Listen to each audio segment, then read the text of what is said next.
اور پھر ایک بات تو گرہ باندھ لیجئے گا کہ حقوق اللہ میں اگر کچھ کمی ہو جائے، کوئی کوتاہی ہو جائے، کوئی سستی ہو جائے، کوئی غفلت ہو جائے، تو اللہ تبارک و تعالیٰ کو اختیار ہے، چاہے تو اپنے بندے کو اس پر سزا دے یا چاہے تو اپنے بندے کو اس پر معاف کر دے، نظر انداز کر دے۔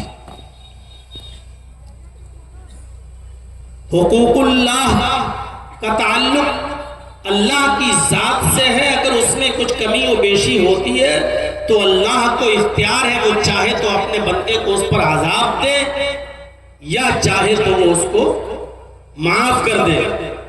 لیکن حقوق العباد کا تعلق بندوں سے، اور یہ بڑا عجیب معاملہ ہے۔ خود نبی اکرم صلی اللہ علیہ وسلم نے اس کی وضاحت فرما دی ہے کہ اگر آپ کا حقوق العباد میں کچھ لغزش ہوتی ہے، کمی ہوتی ہے، آپ کی کوتاہی ہوتی ہے، آپ سے کمی ہوتی ہے آپ سے، تو اللہ تبارک و تعالیٰ بھی اس وقت تک آپ کو معاف نہیں کرے گا جب تک کہ جس کے تعلق سے آپ نے کمی کی ہے، کوتاہی کی ہے، جب تک وہ بندہ آپ کو معاف نہ کر دے، اللہ تبارک و تعالیٰ بھی معاف نہیں کرے گا۔ آج میں حقوق العباد کے تعلق سے کچھ باتیں آپ کے سامنے رکھنا چاہتا ہوں۔ چاہے کتنے بڑے تہجد گزار بنے رہیے، فجر کی نماز آپ کی جماعت کے ساتھ بھلے ہی نہ چھوٹتی ہو، تکبیر تحریمہ ہی آپ کی کیوں نہ آپ کو برابر ملتی ہو، اور اس میں پہلی صف میں آپ شامل رہتے ہو، کبھی فوت نہ ہوتی ہو، لیکن یاد رکھیے گا اگر حقوق العباد میں ہماری کمی ہو رہی ہے اور ہم حقوق العباد کے معاملے میں سست ہیں تو ہماری عبادتوں کا کوئی فائدہ نہیں ہے۔ ابھی واقعات اور دلائل آپ کے سامنے بعد میں آئیں گے۔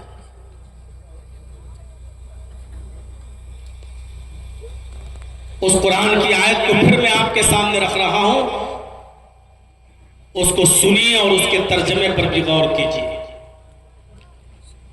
وَاعْبُدُوا اللَّهَ وَلَا تُشْرِكُوا بِهِ شَيْئًا،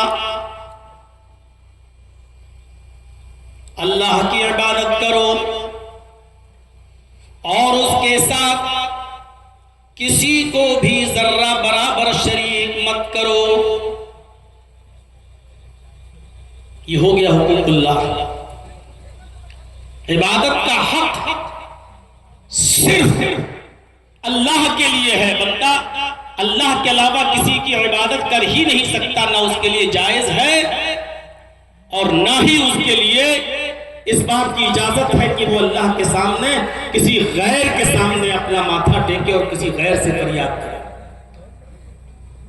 ٹوٹل کلی جانی مالی ہر قسم کی جیسی بھی عبادت ہے وہ صرف اللہ تبارک و تعالیٰ کے لیے ہونی چاہیے۔ کلیئر کر لیا، وَاعْبُدُوا اللَّهَ، عبادت ہر حال میں اللہ ہی کی ہونی چاہیے، وَلَا تُشْرِكُوا بِهِ شَيْئًا، اور اس کے ساتھ کسی کو ذرہ برابر بھی شَيْئًا کچھ بھی شریک نہیں کرنا ہے۔ اس کے بعد آئیے وَبِالْوَالِدَيْنِ إِحْسَانًا، والدین کے ساتھ احسان کرو، حسن سلوک۔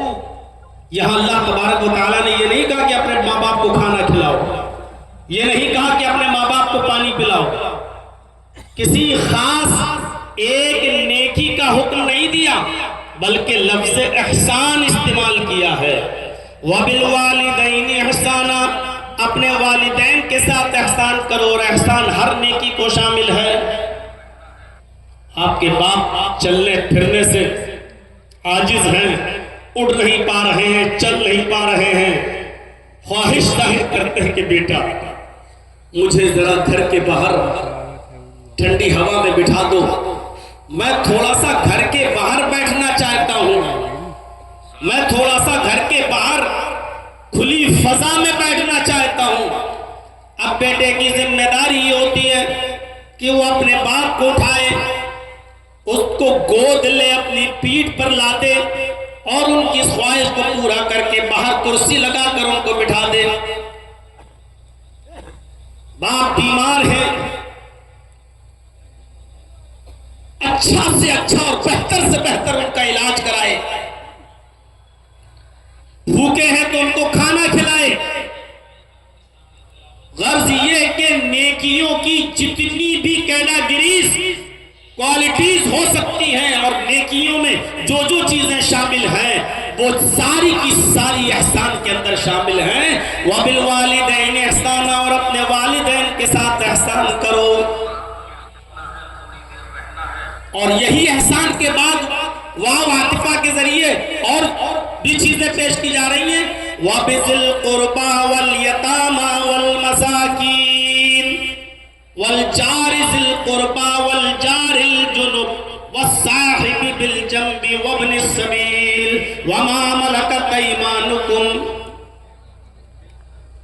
اپنے قرابت داروں کے ساتھ احسان کرو۔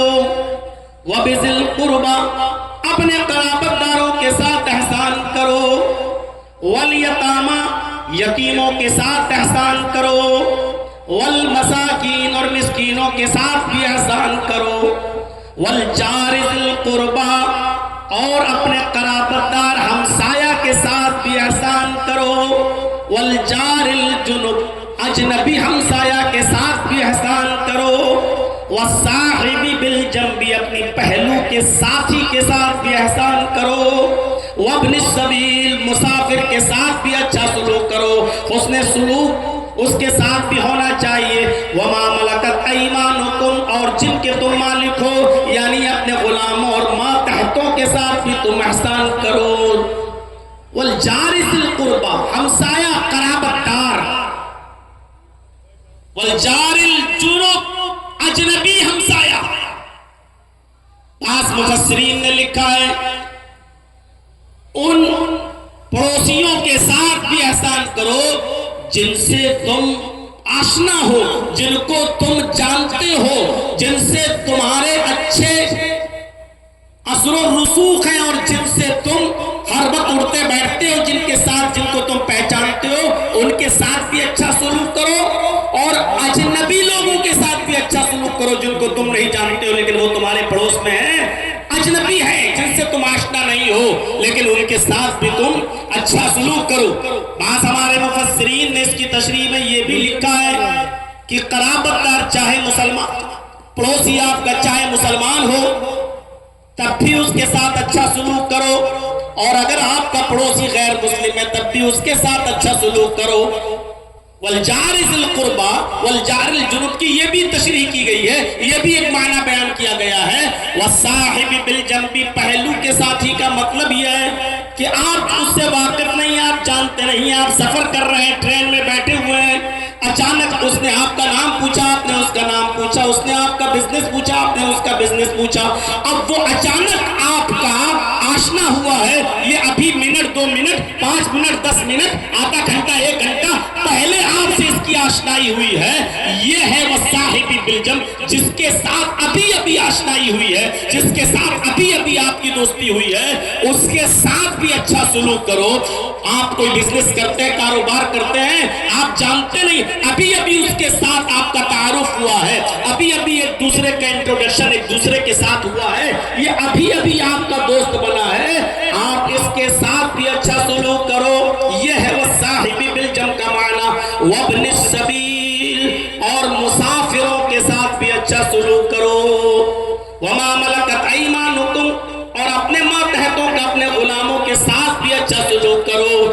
یہ قرآن نے بیان کیا ہے۔ قرآن نے اتنے لوگوں کی تشریح کرنا وہ بھی آج کے اس خطاب کے اندر شاید ہمارے لیے ممکن نہ ہو سکے، اس لیے پہلے تو ہم اس چیز کو اٹھاتے ہیں کہ حقوق العباد کیا ہے۔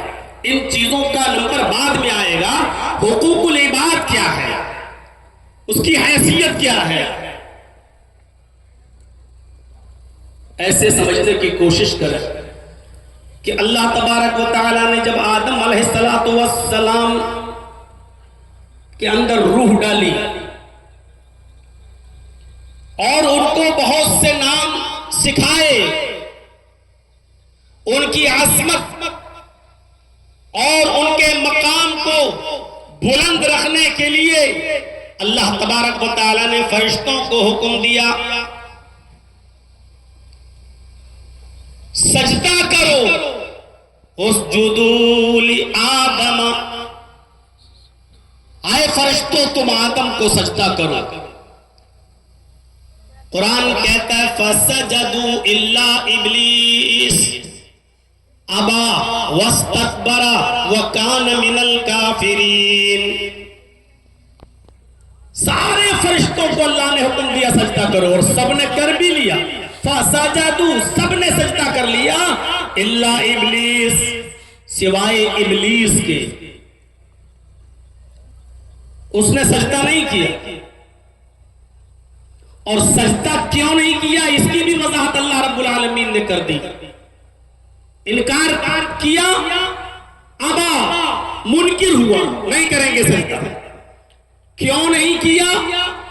واستکبر، تکبر میں آ گیا، غرور آ گیا اس کے اندر، وکان من الکافرین، اور وہ کافروں میں سے ہو گیا۔ غرور کیا آ گیا؟ قرآن نے اس کی بھی وضاحت کی۔ اور غرور کیا تھا اس کے اندر؟ آئے اللہ میں آدم کو سجدہ کروں گا، میں ان کو جس کو تو نے مٹی سے پیدا کیا میں اس کے سامنے سجدہ کروں گا۔ خلقتنی من نار وخلقتہ من طین، اے اللہ تو نے مجھے آگ سے پیدا کیا، آگ سے، اور اس کو مٹی سے۔ تکبر دیکھیے یہیں سے آیا، کیا کہا؟ تو نے مجھے مٹی آگ سے پیدا کیا اور آدم کو مٹی سے پیدا کیا، کیا آگ مٹی کو سجدہ کرے گی؟ کیا آگ مٹی کے سامنے جھکے گی؟ ابا انکار کر دیا، نہیں کریں گے۔ واستکبر، یہی تکبر تھا اس کے اندر کہ آگ مٹی کے سامنے کیسے جھک سکتی ہے۔ وَكَانَ مِنَ الْكَافِرِينَ، اور وہ کافروں میں سے ہو گیا۔ میرے بھائیوں غور کرو، آدم علیہ السلام کو اللہ نے پیدا کیا، پھر روح ڈالی، روح ڈالنے کے بعد ان کو بہت سے نام سکھلائے، نام سکھلانے کے بعد ان کی عظمت کو برقرار رکھنے کے لیے فرشتوں سے کہا کہ تم آدم کو سجدہ کرو۔ یہ اللہ رب العالمین کا محدود حکم تھا اور محدود وقت کے لیے تھا۔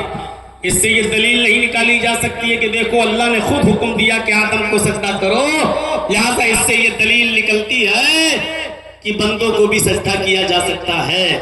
میرے بھائیوں اللہ رب العالمین کا جو حکم جس وقت تھا اس وقت تمام فرشتوں کے لیے وہ چیز عبادت تھی اور اللہ کا حکم ماننا ضروری تھا، سب نے مانا بھی، لیکن ابلیس نے انکار کر دیا اور کہا کہ میں سجدہ نہیں کروں گا کیونکہ میں آگ سے پیدا ہوا ہوں اور آگ مٹی کے سامنے نہیں جھکے گی، اور وہ کافروں میں سے ہو گیا۔ اللہ رب العالمین نے بھی ابلیس کو راندہ درگاہ کر دیا اور نکال دیا۔ ایک بات یاد رکھیے گا، ابلیس نے صرف آدم کو سجدہ ہی تو نہیں کیا، بقیہ کس چیز کی کمی تھی؟ غور کریے گا، کیا وہ عبادت نہیں کرتا تھا؟ کیا وہ شرک کرتا تھا؟ کیا وہ اللہ کی ذات اور صفات میں کسی کو شریک کرتا تھا؟ نہیں کرتا تھا۔ ابلیس کو یہ بھی انکار نہیں تھا، وہ اللہ کو سجدہ بھی کرتا تھا اور اللہ کے سامنے سجدہ کرنے کا انکاری بھی نہیں تھا، اور عبادتیں تو اتنی کرتا تھا کہ تفسیر ابن کثیر اٹھا کر دیکھیں 4 انگلی کے برابر بھی، اللہ موضع 4 اصابع، 4 انگلی کے برابر بھی کوئی جگہ ایسی خالی نہیں جہاں شیطان نے سر نہ رکھا ہو سجدے میں، جہاں اس نے سر نہ جھکایا ہو اللہ کے سامنے سجدہ کرتے ہوئے۔ ہم اور آپ کیا عبادت کریں گے اللہ رب العالمین کی؟ ہم اور آپ کیا سجدے کریں گے اللہ رب العالمین کے سامنے؟ اتنے سجدے تھے ابلیس کے، اتنا وہ سجدہ کرتا تھا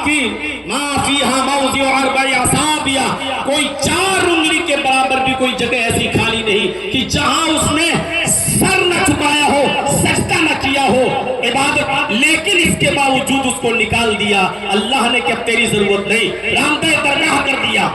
آئے بڑے بڑے حاجیوں، نمازیوں، ساہوکاروں، چودھریوں، تہجد گزاروں، بڑی بڑی لمبی داڑیاں رکھ کر فجر کی نماز جماعت کے ساتھ پڑھنے والوں، لیکن اپنے بھائیوں کا حق مار کے کھا جانے والوں، ان پر ظلم کرنے والوں، شادیوں میں اپنی بیٹی کو 8-10 لاکھ کا جہیز دے کر، فارچونر 4 ویلر دے کر پوری وراثت سے اپنی بیٹی اور اپنی بہن کا حق مار کر کھا جانے والوں، غور کرو عبادت میں شیطان بھی پیچھے نہیں تھا، اس نے اتنے سجدے کیے اس زمین کے اوپر کہ اس کے سجدوں کا احاطہ نہیں کر سکتے ہو، اس نے اللہ کی کے ساتھ کسی کو شریک نہیں کیا تھا، اس نے اللہ کی عبادت میں کوئی کمی نہیں رکھی تھی، اور وہ شیطان اللہ کے سامنے سجدہ کرنے کا انکاری بھی نہیں تھا، لیکن اس نے آدم کو سجدہ نہیں کیا، اللہ کا ایک حکم نہیں مانا، صرف ایک حکم اور نکال دیا گیا۔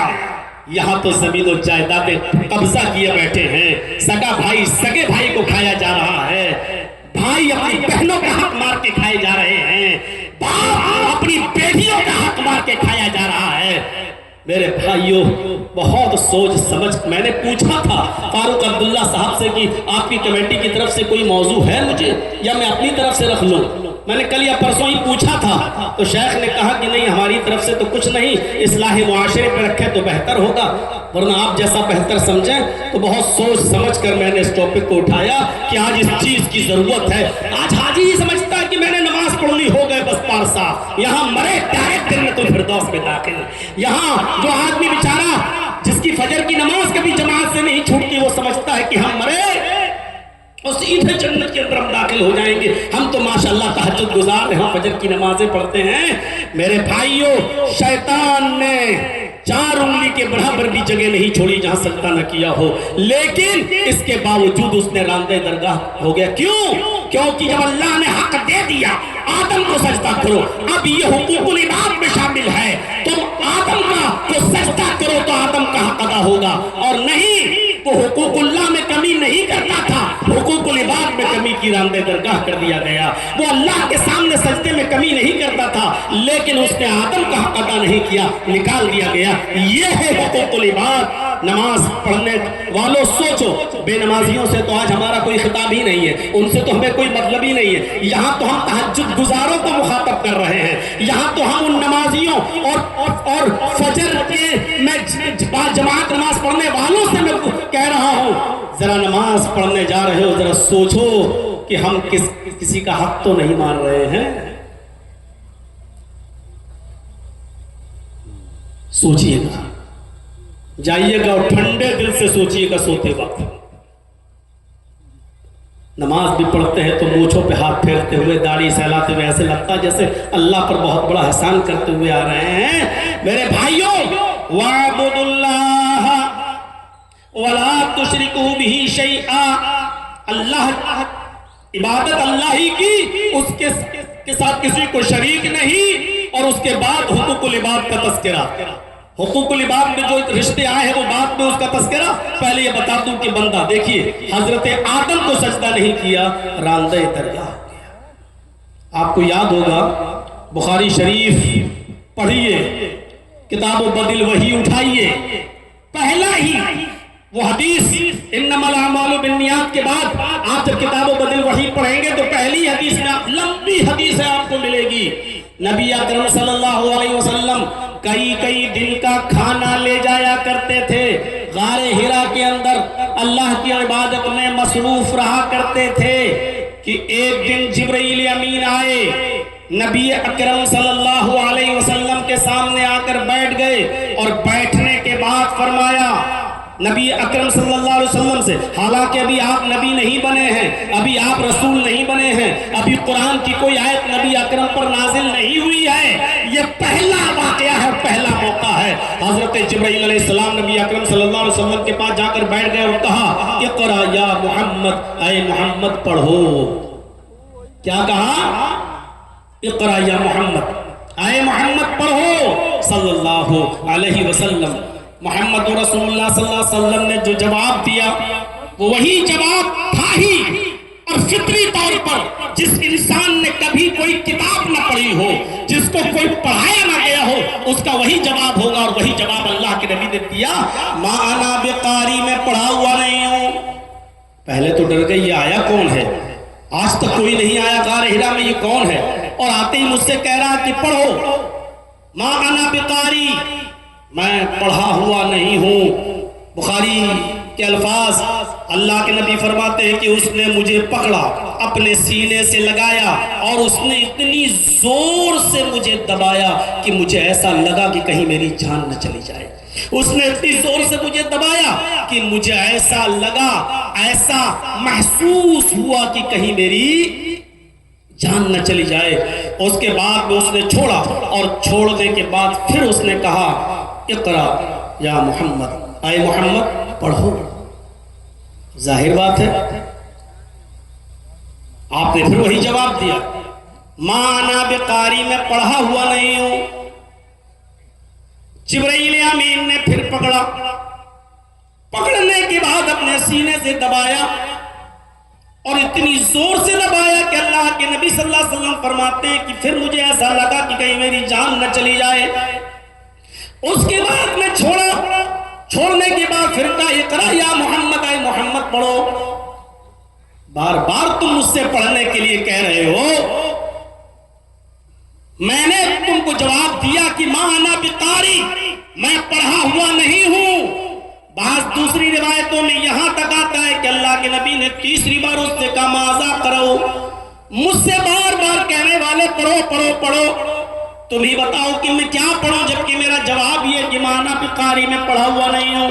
تو اب آپ ہی بتاؤ کہ میں کیا پڑھوں، بار بار کہہ رہے ہو پڑھو، تو تم ہی بتاؤ میں کیا پڑھوں۔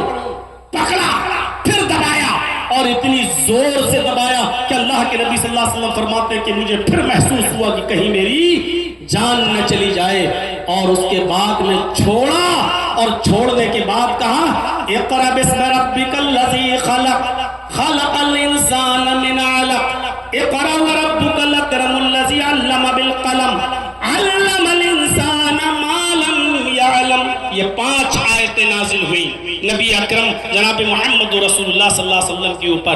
اقرأ باسم ربک الذی خلق، خلق الانسان من علق، اقرأ وربک الاکرم الذی علم بالقلم، علم الانسان ما لم يعلم۔ جبرائیل یہ پڑھنے کے لیے جب کہا کہ یہ پڑھو، پڑھایا، اور اس کے بعد میں چلے گئے، لیکن نبی اکرم صلی اللہ علیہ وسلم ڈر گئے۔ ابھی آپ کو پتہ نہیں ہے، ابھی یہ بھی نہیں معلوم کہ میں اللہ کا رسول بنا دیا گیا ہوں، ابھی یہ بھی نہیں معلوم کہ یہ تھا کون، لیکن اس حادثے سے آپ ڈر گئے، اور اتنا ڈر گئے کہ آپ نے رات ہی میں وہ غار ہرا چھوڑ دی، اور وہاں سے دوڑے اپنے گھر کی طرف گئے، اور جیسے ہی اپنے گھر میں انٹری لیتے ہیں، بخاری کتابوں پر الوحی کے الفاظ ہیں، اپنے گھر میں گھستے ہیں، حضرت خدیجہ سے کہتے ہیں، خدیجہ زملونی زملونی یا خدیجہ، زملونی یا خدیجہ، اے خدیجہ مجھے چادر اڑاؤ، اے خدیجہ مجھے کمبل اڑاؤ، اے خدیجہ مجھے چادر اڑاؤ، مجھے ڈر لگ رہا ہے۔ حضرت خدیجہ رضی اللہ تعالیٰ عنہا نے نبی اکرم صلی اللہ علیہ وسلم کے اوپر کمبل ڈال دیا، کوئی چادر ڈال دی، اڑا دیا آپ کو، حتی ذہب عنہ الرعو، جو خوف، جو دہشت نبی اکرم صلی اللہ علیہ وسلم کے دل میں لگی ہوئی تھی کہ وہ کون تھا، کیا تھا، کوئی جنات کا سایہ تو نہیں تھا، کوئی شیطان کا اثر تو نہیں تھا، کیا تھا وہ، کون تھا، کتنی طاقت تھی اس کے اندر، اس نے دبایا، مجھے لگا جیسے کہیں میری جان نہ چلی جائے۔ وہ آپ سوچتے رہے، اور اس وقت تک لیٹے رہے جب تک کہ یہ خوف، یہ دہشت نبی اکرم کے دل سے جب تک دور نہیں ہو گئی۔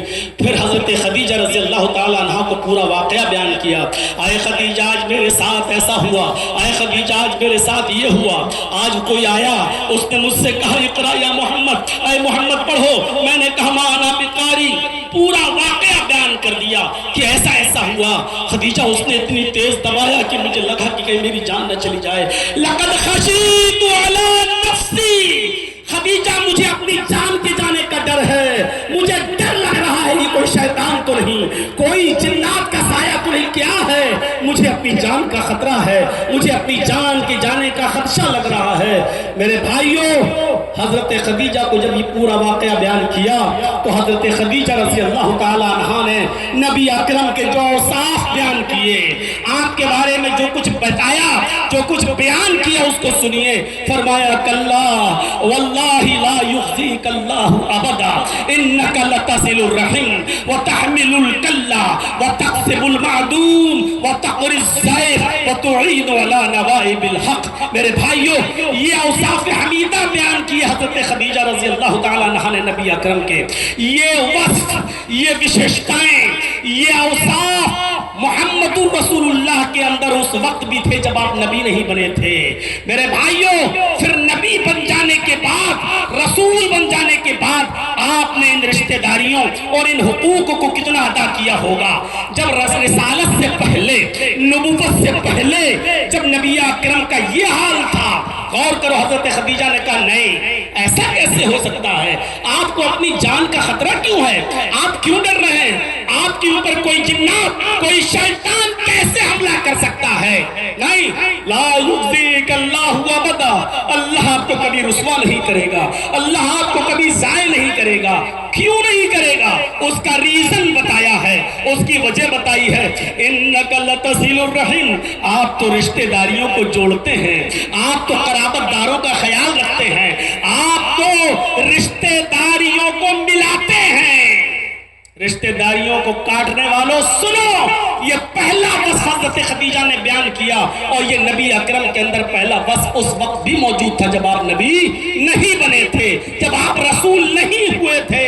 غور کیجئے، جس نبی کی تعلیم، جس نبی کا معمول یہ رہا ہو، عادت نبی بننے سے پہلے رشتہ داریوں کو جوڑنے کی رہی ہو، نبی بننے کے بعد اس نے رشتہ داریوں کے مقام و مرتبے کو کتنا بلند کیا ہوگا اور کتنا اونچا کیا ہوگا۔ انک لتصل الرحم، آپ تو رشتہ داریوں کو جوڑتے ہیں، وتحمل الکلا، آپ تو بے کسوں کا بوجھ اٹھاتے ہیں، جو بوجھ سے دبا جا رہا ہے آپ اس کا بوجھ اپنے سر پر لاد لیتے ہیں اور اس کو اس کے گھر تک پہنچا دیتے ہیں۔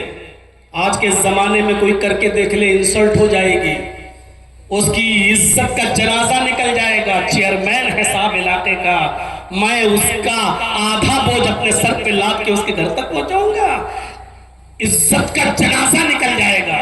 ارے ایسا کیسے ہو سکتا ہے کہ میں اس کا بوجھ اپنے سر پہ لادوں؟ تحمل الکلاب، تو بے کسوں کا بوجھ اٹھاتے ہیں، وتقسم المعدوم، آپ تو محتاجوں کو کما کر کھلاتے ہیں، آپ ان کے کام آتے ہیں۔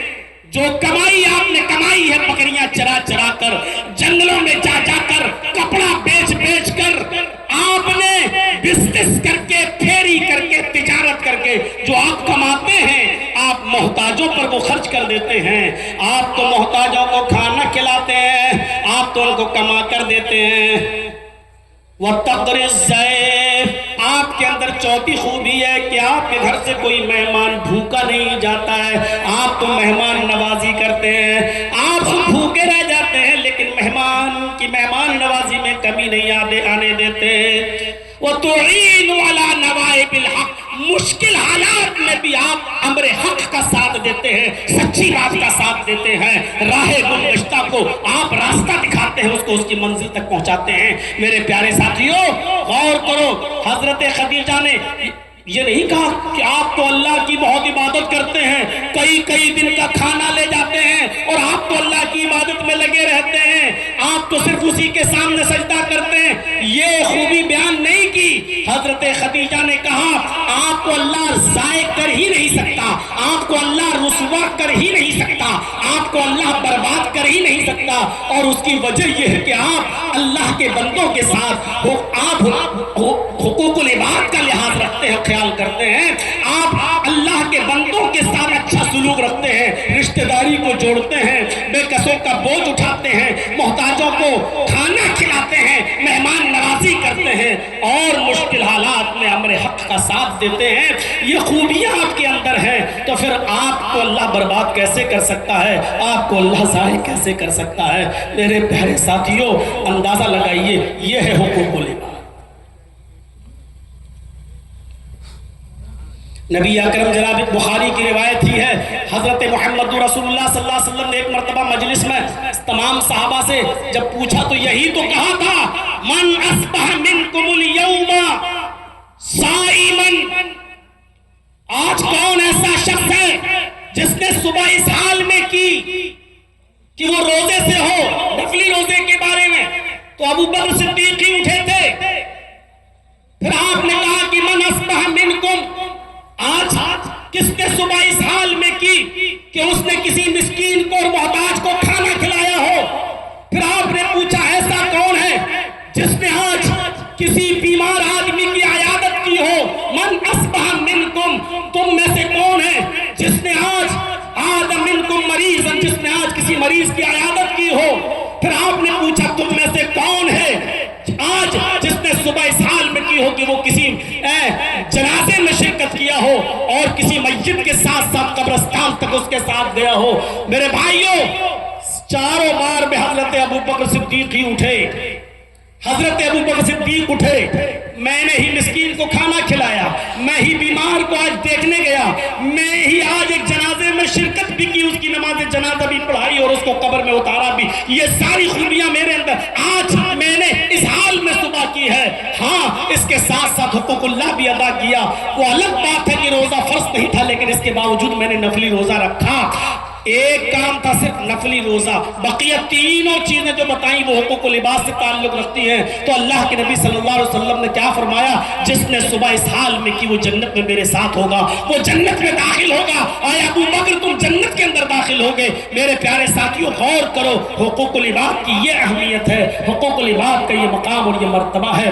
آج ہم کیا حقوق لباس کا خیال رکھ رہے ہیں؟ جائیے گا، سوچئے گا ہمارا پڑوسی کے ساتھ کیا معاملہ ہے۔ حقوق و لباس میں صرف اتنا ہی نہیں آتا ہے، غیر مسلموں کے ساتھ کیا سلوک ہے، مسلمانوں کے ساتھ کیا سلوک ہے، مسلم قیدیوں کے ساتھ کیا سلوک ہے، عورتوں کے ساتھ کیا سلوک ہے، بیویوں کے ساتھ کیا سلوک ہے، بیواؤں کے ساتھ کیا ہمارا سلوک ہے، یتیموں کے ساتھ کیا ہمارا سلوک ہے، غیر مسلموں کے ساتھ کیا ہمارا سلوک ہے۔ ارے شریعت نے تو جانوروں تک کے حقوق بیان کیے ہیں، اور پڑھیے گا جانوروں کے چیپٹر کو کھول کے اللہ کے نبی صلی اللہ علیہ وسلم نے یہاں تک متعین کیا ہے کہ اگر کوئی جانور تم پالے ہوئے ہو اور کھیت جوتنے کا کام لیتے ہو، اس سے کھیتی باڑی کا، تو اس کے اوپر کتنا بوجھ لاد سکتے ہو اور کتنی دیر اس سے کام کرا سکتے ہو اور کتنی دور بیٹھ کر اس پر سفر کر سکتے ہو اور اس کے اوپر کتنا بوجھ لاد سکتے ہو، یہ ساری چیزیں شریعت میں موجود ہیں اور شریعت اس سے بھری پڑی ہوئی ہے۔ جو شریعت جانوروں تک کے حقوق میں کمی نہ ہونے دیتی ہو اور ہمیں حکم دیتی ہو کہ جانوروں کے ساتھ بھی اچھا سلوک ہو، وہ حقوق و لباس کے معاملے میں کتنی میرے بھائیوں چوکس ہوگی اور ہمارے اوپر کتنا بار ڈال رہی ہوگی کہ تم حقوق و لباس کا خیال رکھو۔ وہ حدیث تو آپ نے سنی ہوگی، حدیث قدسی ہے مسلم شریف کی، 20 مرتبہ آپ نے اپنے علاقے کے علماء سے سنا ہوگا، 20 مرتبہ آپ نے اپنے علاقے کے علماء سے سنا ہوگا۔ حدیث قدسی ہے، وہ حدیث قدسی کہتے ہی اسی کو ہے جس میں اللہ کے نبی صلی اللہ علیہ وسلم یہ کہیں کہ اللہ فرماتا ہے، نبی اکرم صلی اللہ علیہ وسلم کہیں کہ اللہ نے فرمایا، وہ حدیث قدسی کہلاتی ہے۔ قیامت کے دن اللہ رب العالمین ایک شخص کو بلائے گا، سیدھے اس سے یہی سوال کرے گا، مسلم شریف کی حدیث، آئے میرے بندے، دنیا میں بھوکا تھا، تو نے مجھے کھانا کیوں نہیں کھلایا؟ کیسا لگ رہا ہے؟ وہ اللہ جو کھانے اور پینے سے پاک ہو، جو نہ کھاتا ہو نہ پیتا ہو، اور یہ عقیدہ توحید کا ایک حصہ ہے، جو اللہ کو کھانے اور پینے والا مانتا ہے وہ مسلمان نہیں ہو سکتا ہے۔ یہ عقیدہ ہونا چاہیے، اللہ نہ کھاتا ہے نہ پیتا ہے نہ سوتا ہے، لا تأخذہ سنۃ ولا نوم، تو بہت دور کی بات. اونگ تو جانتے ہی ہیں نا, اور نہ جانتے ہو تو جمعے کے دن چلے جائیے گا مسجد میں, جاتے ہی ہوں گے. اور کوئی مولانا صاحب بیچارے سیدھی سیدھی تقریر کر رہے ہوں, جیسے کتاب پڑھی جاتی ہو اس انداز میں سمجھا رہے ہوں, تو یہ اس کو یہ بھی نہیں آتی. لیکن قیامت کے دن اللہ ایک انسان کو بلائے گا, ادھر آؤ, اس سے کہے گا دنیا میں بھوکا تھا, تو نے مجھے کھانا کیوں نہیں کھلایا؟ اور اس آدمی کا جواب بھی یہی ہوگا, اے اللہ تجھے کون کھلائے گا اور کیسے کھلا سکتا ہے, تو کھاتا ہی نہیں. اے اللہ تو ساری کائنات کو کھلانے پلانے والا ہے, پھر تو کیسے؟ اس کے جواب میں اللہ رب العالمین جو کہے گا, اے میرے بندے دنیا میں میرا فلاں بندہ بھوکا تھا, اے میرے بندے دنیا میں میرا فلاں بندہ بھوکا تھا, اگر تو نے اس کو کھلایا ہوتا تو مجھے اس کے پاس پاتا. اس کے پاس پاتا مطلب یہ تھوڑی کہ میں وہاں موجود ہوتا, یعنی میں تیری مدد کے لیے حاضر رہتا. اللہ رب العالمین کے لیے ضروری نہیں ہے کہ وہ آسمان سے اتر کر دنیا پر آئے اور لوگ کہیں کہ نہیں وہ یہاں ہے, وہ اس بوتل میں بھی ہے, وہ اس کیمرے میں بھی ہے, وہ اس مجلس میں بھی ہے.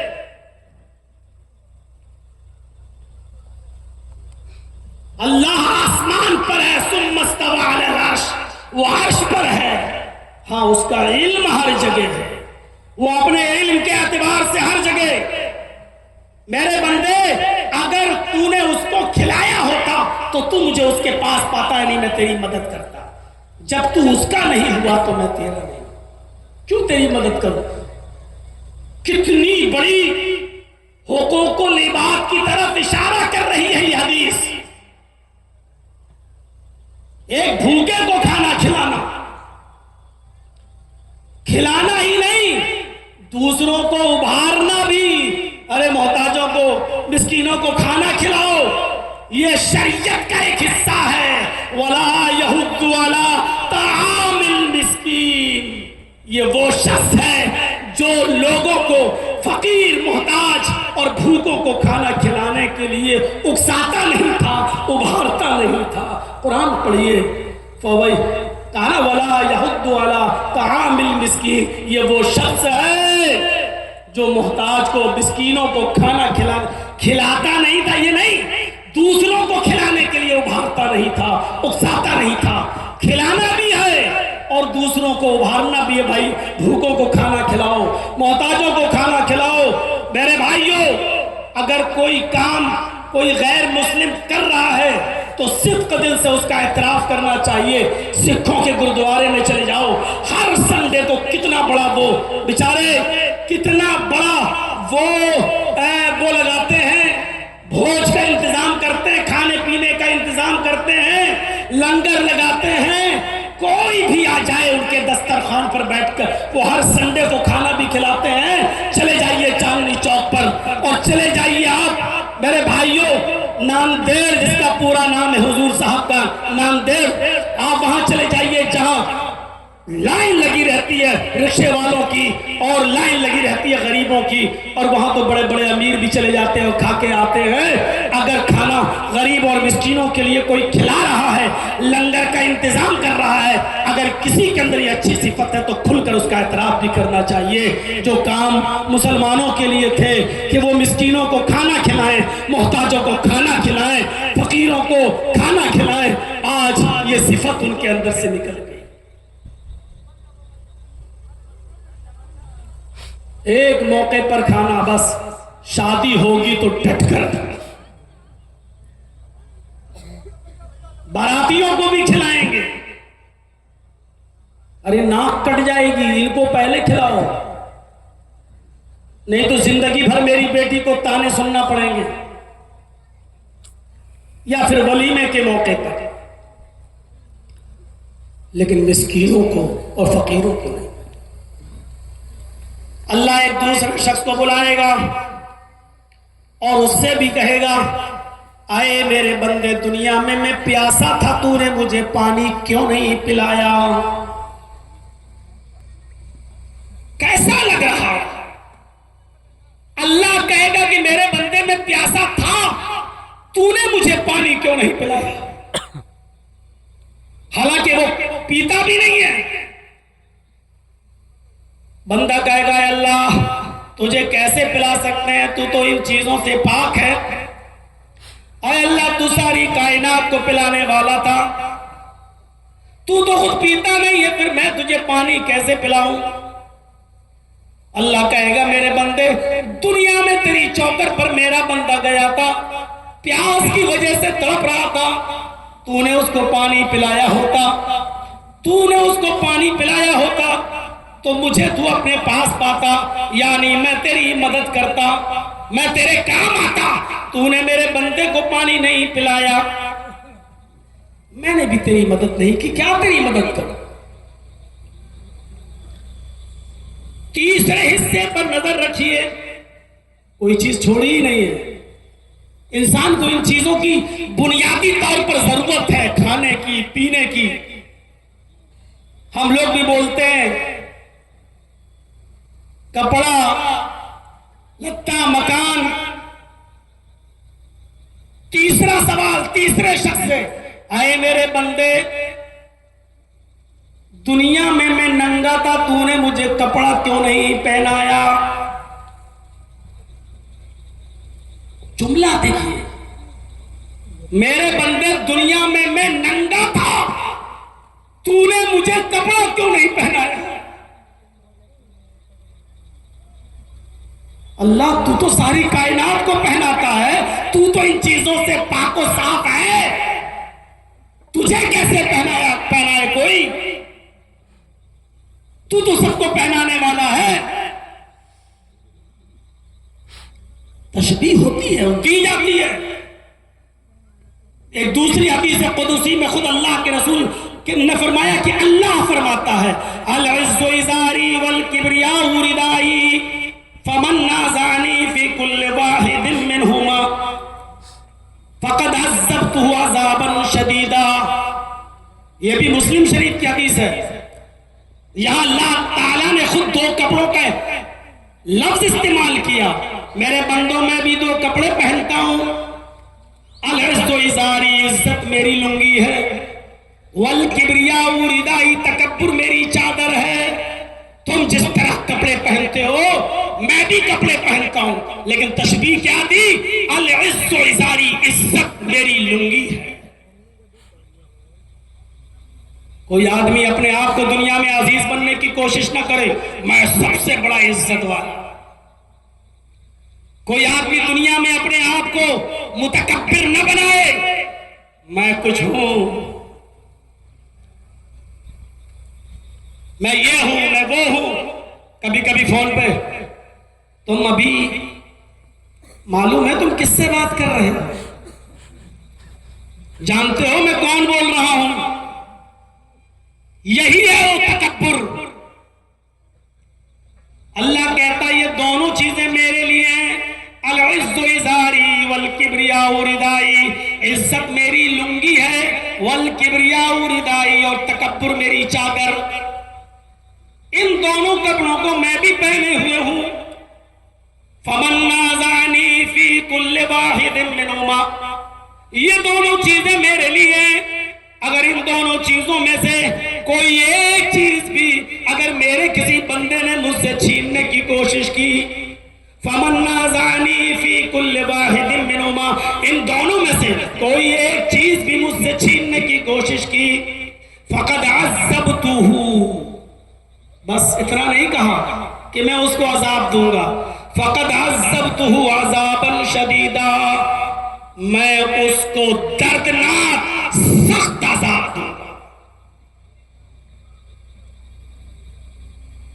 بخاری کی روایت ہے، لا يدخل الجنہ من کان فی قلبہ مثقال ذرۃ من کبر، جس کے دل میں رائی کے دانے کے برابر، سرسوں کے دانے کے برابر بھی تکبر ہوگا، وہ جنت کے اندر داخل نہیں ہوگا۔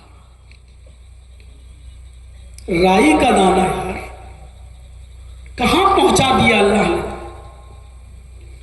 سرسوں کے دانے کے برابر بھی اگر کسی کے دل میں تکبر ہوگا، میں کچھ ہوں، میں کچھ ہوں، لا يدخل الجنہ، وہ جنت میں داخل نہیں ہوگا۔ غور کیجیے آپ، اور حضرت عمر فاروق نے جب کسی غلام کو اپنے تھپڑ مار دیا تھا تو بعد میں اس نے کہا تھا امیر المومنین، تھپڑ مارنے کا برا نہیں مانتا میں، لیکن بس میں جا رہا ہوں، آپ تنہائی میں تھوڑی دیر کے لیے اتنا سوچ لینا، کیا آپ نے مجھے تھپڑ جو مارا ہے وہ جائز مارا ہے یا ناجائز مارا ہے؟ اپنے ملازموں پر ظلم کرنے والوں، اپنے ماتحتوں پر دھوس جمانے والوں، ذرا غور کرو۔ حضرت عمر فاروق نے کہا میں استنجا کر رہا تھا، پیشاب کر رہا تھا، اور تو امیر المومنین امیر المومنین چلا رہا تھا۔ جب تجھے معلوم ہے کہ میں استنجا کر رہا تھا تو تجھے چیخنا نہیں چاہیے، چلانا نہیں چاہیے۔ اس نے کہا امیر المومنین مجھے نہیں معلوم تھا کہ آپ استنجا کر رہے ہیں، بھلا اگر میں دیکھ لوں کہ آپ استنجا کر رہے ہیں، پیشاب کے لیے بیٹھے ہوئے، تو میں کیوں کہوں گا؟ میری نظر آپ کے اوپر نہیں پڑی، اگر پڑ جاتی تو میں کیوں چیختا؟ حضرت عمر نے کہا کیا تم یہ بات حلف باللہ کے ساتھ کہہ سکتے ہو؟ اس نے کہا میں اللہ کی قسم کھا کر کہتا ہوں کہ مجھے نہیں معلوم کہ آپ استنجا کر رہے تھے۔ حضرت عمر نے کہا جب تو نے اللہ کی قسم کھا کر یہ بات کہہ دی تو پھر اب میں نے جو تھپڑ مارا تجھے ناجائز مارا ہے، ادھر آؤ اب تو بھی بدلہ لے لے، یہ رہا میرا گال، جتنی زور سے میں نے تجھے تھپڑ مارا اتنی زور سے تو بھی مجھے مار لے۔ اس نے کہا امیر المومنین آپ کو اپنی غلطی کا احساس ہو گیا، میں نے معاف کیا۔ فرمایا نہیں، اسی دنیا میں تمہیں انتقام لینا ہوگا، اسی دنیا میں تمہیں بدلہ لینا ہوگا، قیامت کے دن میں اپنی ایک نیکی بھی تمہیں نہیں دے سکتا ہوں، تم اس لیے مجھے معاف کر رہے ہو کیونکہ میں امیر المومنین ہوں، اس کی وجہ سے تم مجھے نظر انداز کر رہے ہو؟ نہیں۔ اس نے پھر کہا جس طرح میں نے قسم کھا کر اعتراف کیا کہ اللہ کی قسم میں نے آپ کو استنجا کرتے ہوئے نہیں دیکھا، اسی طرح میں اللہ کی قسم کھا کر کہتا ہوں کہ میں نے دل سے آپ کو معاف کر دیا۔ سب کے سامنے عمر فاروق کہہ رہا ہے کہ مجھے بھی تھپڑ مارو۔ آپ سب کے سامنے اپنی ایک ہلکی سی شکایت نہیں سن سکتے ہو، اور حضرت عمر تو سب کے سامنے کہہ رہے مجھے تھپڑ مارو۔ تکبر کا شائبہ تک نہیں، بات تھوڑی سی گھوم گئی، ادھر چلی گئی، میں ننگا تھا، تو نے مجھے کپڑا کیوں نہیں پہنایا؟ کہے گا اللہ تو کیسے ننگا رہ سکتا، تو تو ساری کائنات کو پہناتا ہے۔ تو اللہ رب العالمین کہے گا میرے بندے تیری چوکٹ پر پھٹے پرانے کپڑے پہنے ہوئے آیا تھا، تجھے معلوم تھا کہ آدمی بیچارہ غریب ہے، اس کے پاس کپڑا پہننے کے لیے بھی پیسہ نہیں ہے، خریدنے کے لیے بھی پیسہ نہیں ہے، تیرے پاس کپڑے کی فیکٹری تھی، کپڑے کا گودام تھا، پیسہ تھا، کپڑا خرید کر اس کو دے سکتا تھا، لیکن تیری چوکھٹ سے وہ نا امید اور نامراد نہ تھا، اس لیے اگر تو اس کی مدد کرتا تو میں تیری مدد کے لیے حاضر ہوں، میں تیری مدد کرتا، اگر تو اس کو کپڑا پہناتا تو مجھے اس کے پاس آتا۔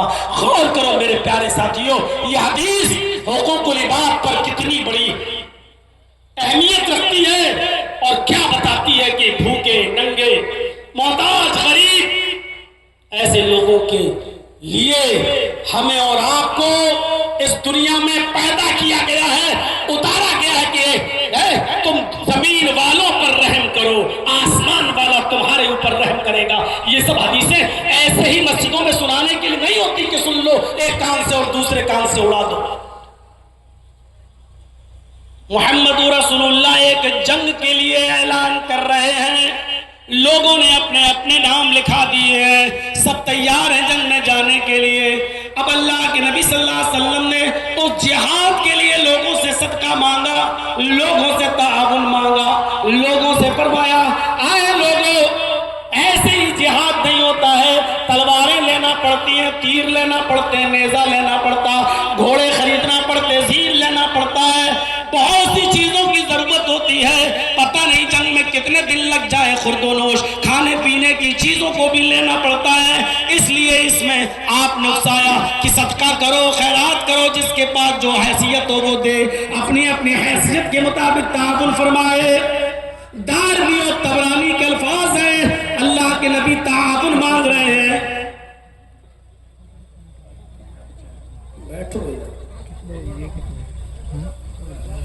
نبی اکرم تعاون مانگ رہے ہیں، اور سنیے جس کے پاس جو کچھ بھی ہے سب دیتے چلے جا رہے ہیں اپنی اپنی حیثیت کے مطابق۔ جو واقعہ سنا رہا ہوں دلچسپ اور زبردست واقعہ ہے، میرے بھائیو ذرا سنیے گا۔ کسی کے پاس یہ تو اس نے یہ دے دیا، کسی کے پاس وہ ہے تو اس نے وہ دے دیا، کسی کے پاس چند کھجوریں تو اس نے چند کھجوریں ہی لا کر دے دی۔ سنو، آئے ساملوں کے زبردست فیلڈ میں اعظم گڑھ مئو اور اطراف و اکناس سے تشریف لانے والوں، ہزاروں کی تعداد میں یہاں جمع ہو کر بیٹھ کر سننے والوں، غور سے سنو۔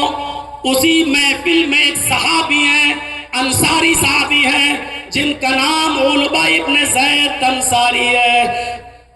ان کے پاس ان کے گھر میں 2 کھجوریں بھی نہیں ہیں جو وہ 2 کھجوریں دے سکے، کچھ نہیں ہے ان کے پاس دینے کے لیے۔ جہاد میں جانا ہے، نام لکھا لیا ہے، لیکن ہر شخص، ہر صحابی صدقہ و خیرات کر رہا ہے، کچھ نہ کچھ دے رہا ہے۔ علبہ ابن زید انصاری کے پاس کچھ بھی نہیں ہے۔ کہتے ہیں مجھے بڑی شرمندگی محسوس ہوئی، مجھے بڑی شرمندگی محسوس ہوئی۔ محفل سے چپکے سے اڑتے ہیں، سیدھے اپنے گھر جاتے ہیں،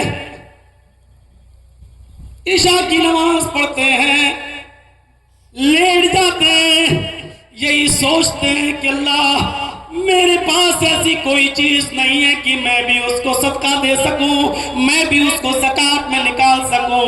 اللہ کے رسول نے تعاون مانگا، میں نبی اکرم کو دے سکوں، نبی اکرم صلی اللہ علیہ وسلم کو پہنچا سکوں۔ آدھی رات کے بعد اٹھتے ہیں، وضو بناتے ہیں، 2 رکعت نفل نماز پڑھتے ہیں، اور 2 رکعت نفل نماز کے بعد اللہ سے یوں دعا کرتے ہیں۔ غور کیجئے دعا کیا کر رہے ہیں۔ دعا کرتے ہیں اللہم انہ لیس عندی شیء ما اتصدق به الہ العالمین۔ تیرے نبی نے صدقہ و خیرات تعاون مانگا، اللہ کے ہر بندے نے، تیرے ہر بندے نے اپنی اپنی حیثیت کے مطابق جو تھا اس کو دیا، محمد رسول اللہ کو پہنچایا۔ کچھ نہیں تھا، 2 کھجوریں تھی، وہ دیا۔ انہ لیس عندی شیء، اے اللہ میرے پاس کوئی ایسی چیز نہیں، ما تصدق به، جس کو میں صدقہ دے سکوں، جس کو میں خیرات کر سکوں، میرے پاس کوئی چیز نہیں۔ میں نے نبی اکرم کو کوئی صدقہ نہیں دیا، میں نے نبی اکرم کو کوئی خیرات نہیں دیا، میں نے محمد رسول اللہ نے اللہ کی راہ میں جو مانگا، میں نے محمد رسول اللہ کا کوئی تعاون نہیں کیا۔ اللہم انی اتصدق برزی علی من نالہ، اے اللہ آج میں اپنی عزت کا صدقہ کرتا ہوں۔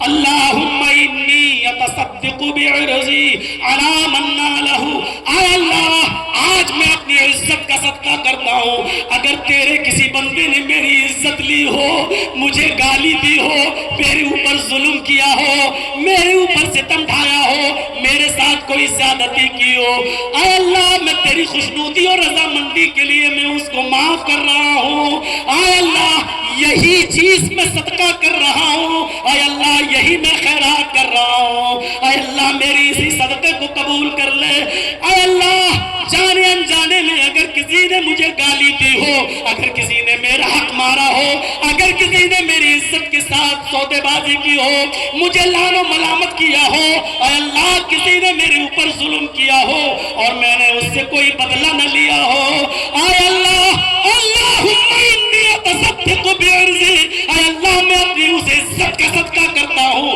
میں اپنی اسی عزت کو صدقہ دے رہا ہوں، اے اللہ جس نے بھی میری عزت سے کھلواڑ کیا ہو میں اس عزت کو صدقہ کر رہا ہوں، یہ کہہ کر وہ شخص ہو جاتا ہے اور فجر کی نماز پڑھنے کے لیے مسجد میں جاتا ہے۔